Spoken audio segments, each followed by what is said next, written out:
I wonder why you have a postcard of Munich. Anna, I do not have time for these silly questions. I must leave. Anna, what are you doing? Let her go. Gentlemen, please, let me tell you Claudia's story. I promise you will not be disappointed. This is ridiculous. Claudia Kopp was born in Munich. Claudia, you told me you were French. And why did she call you Claudia Kopp when your last name is Perret? Kopp is her maiden name.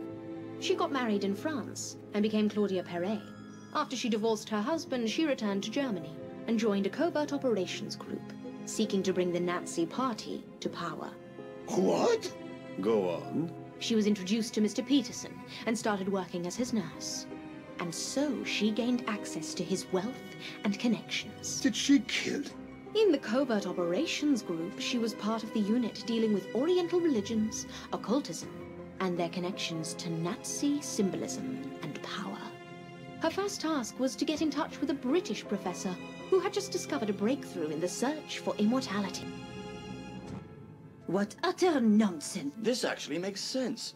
I told you I was contacted a few times. Claudia knew the professor would be at this hotel, so she persuaded Mr. Peterson to come here for a short holiday. Mr. Peterson was sick, and doctors told us to go to the Alps. That is the only reason we came here. The only problem was that Claudia did not know what the professor looked like, and both Professor Clark and Professor Kinski were here. Time was of the essence, so Claudia had to act quickly. She tore out the photos from the guest photo album and stole the hotel keys so she would have access to all the rooms. So that explains the missing keys and the missing photographs. On the day I arrived, Claudia decided to check Professor Kinski's room. But alas, the professor returned to his room at a very unfortunate moment when Claudia was going through his luggage. That is the funniest thing I have ever heard. And then what?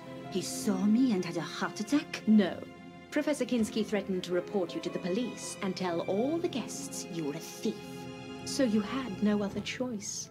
And the next morning you remembered he complained about his heart. Mein Gott, I do not believe this. Claudia, is this true? This is a joke, Father. Can you not see? She has accused us all.